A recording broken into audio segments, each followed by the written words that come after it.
Where he lived, the configuration of the land was very different from that of the Sonoran Desert, but he told me not to indulge in comparison, that after walking for a quarter of a mile, every place in the world was just the same.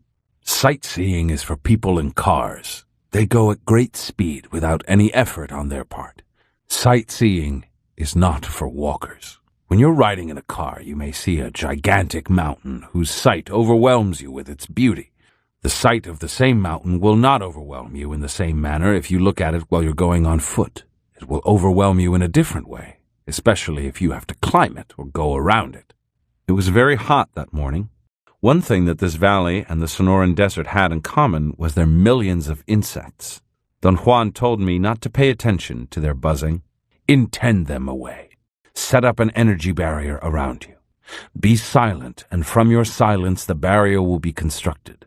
Nobody knows how this is done. It's one of those things that the old sorcerers called energetic facts.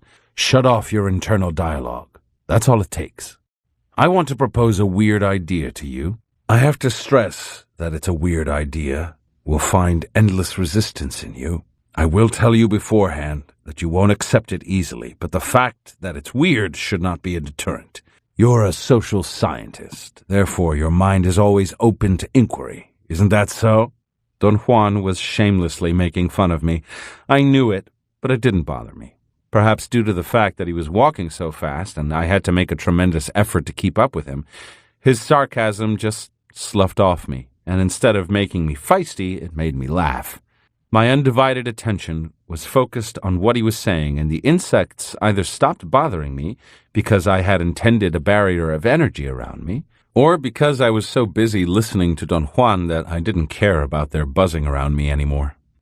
The weird idea is that every human being on this earth seems to have exactly the same reactions, the same thoughts, the same feelings. They seem to respond in more or less the same way to the same stimuli. Those reactions seem to be sort of fogged up by the language they speak, but if we scrape that off, they are exactly the same reactions that besiege every human being on Earth. I would like you to become curious about this, as a social scientist, of course, and see if you could formally account for such homogeneity.